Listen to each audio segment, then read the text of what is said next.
I am Jonah, the prophet who tried to run away from the very God who called him. The Lord told me to go to Nineveh and speak his warning there, but my heart did not want mercy for that city, and my feet carried me the other way toward Tarshish. I thought distance could hide me. I thought a ship could take me far enough. I thought if I slept long enough below the deck, maybe I could rest from the voice of God. But no one outruns the one who made the sea. The storm found us because God was already there before we arrived. The sailors trembled, and they cried out to their own gods while I sat below, heavy with guilt and foolish pride. When they woke me, I already knew why the wind was raging and why the waves would not calm down. I told them I feared the Lord, the God of heaven, who made the sea and the dry land. And even as I said those words, I knew how wrong it was that I was running from him. The men did everything they could to save the ship and spare my life, but the sea only grew more wild. In the end, I told them to throw me overboard because this storm had come on their account because of me. When they lifted me and cast me into the sea, the water became quiet. The storm stopped at once, and those sailors feared the Lord deeply. They saw his power in a way I had tried to avoid. Then the Lord appointed a great fish to swallow me, and in that dark place, I finally stopped pretending.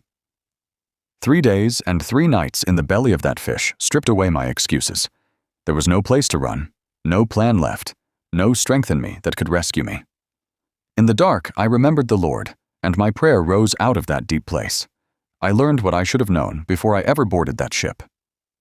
Salvation belongs to the Lord. The fish was not the strangest part of my story. The strangest part was my heart. God gave me another chance, and he spoke again, telling me to go to Nineveh and proclaim the message he gave me. This time I went. I walked into that great city, a place filled with people I did not trust, people I did not like, people I thought deserved judgment, and nothing more.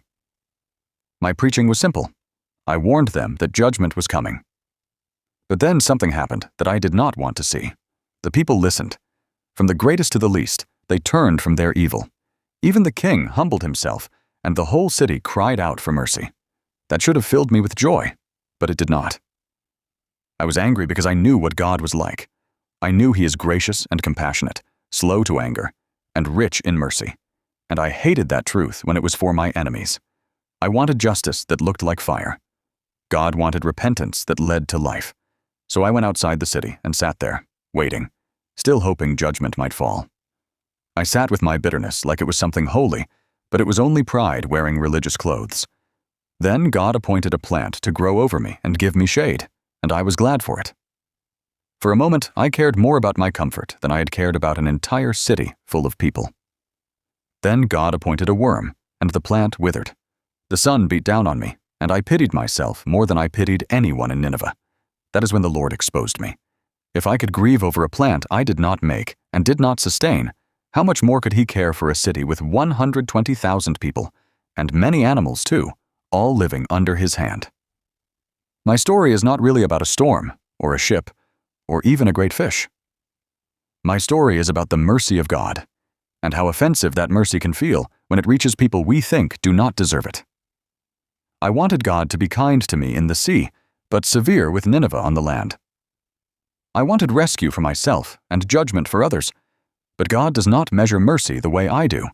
His compassion is wider than my anger, deeper than my prejudice, and stronger than my stubbornness.